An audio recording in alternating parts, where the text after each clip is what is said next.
You have to do it fast, otherwise it's going to get dry on you. And what do you do if it dries? You don't have to tear the whole thing apart to get it to go. You take your handy dandy trusted little torch. You're gonna love getting one of these, folks. This is actually a creme brulee torch, and you can get them pretty much at any of your stores that carry kitchenware, things like that. So if it has gotten hard and you still need to move it to the corners, take the torch, get the torch on, don't terrify people with the torch, and then just dance the torch over the sugar. And by dancing, I mean moving the torch, keep it moving.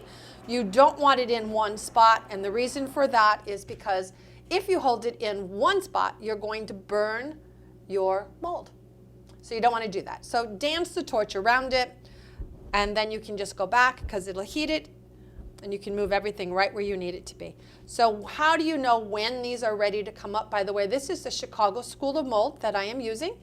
The blue one is. The white ones that are down here are Cake Connections. You can find all of them online. So I picked this up. The bottom of it is slightly warm, but I can put my fingers on it without it going ow, ow. And I'm going to give it a little movement, and you can see that the edges are ready, but the inside here is not. So we're just going to let it cool just a little bit more, set it back down. Now let's touch on a little bit of safety. You will see that I have no gloves on my hand, but when you're working with sugar, please do, as I'm going to ask you, which is protect your hands and put gloves on. You'll appreciate me giving you that piece of advice. Always, always protect your hands. Don't do as I do. So you saw that I just kind of worked that up as I was talking to you about safety and protecting your hands.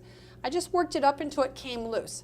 And so you can see that it's still soft, and I can stretch it and I can move it into any shape. Elongate it, move it, give it life. This is a wonderful mold, but it's flat. It has no life to it. So you have to give it some shape and movement. Everything in life has movement. So we want to do that. All the way up and around. See, it's simple. Just pull it out. All right? So we're going to lay that down so that it can actually cool.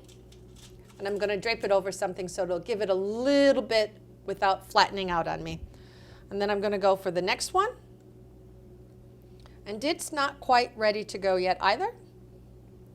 So we'll just start it up like that and wait for it. This one might be because it's much thinner. We're just going to pull that.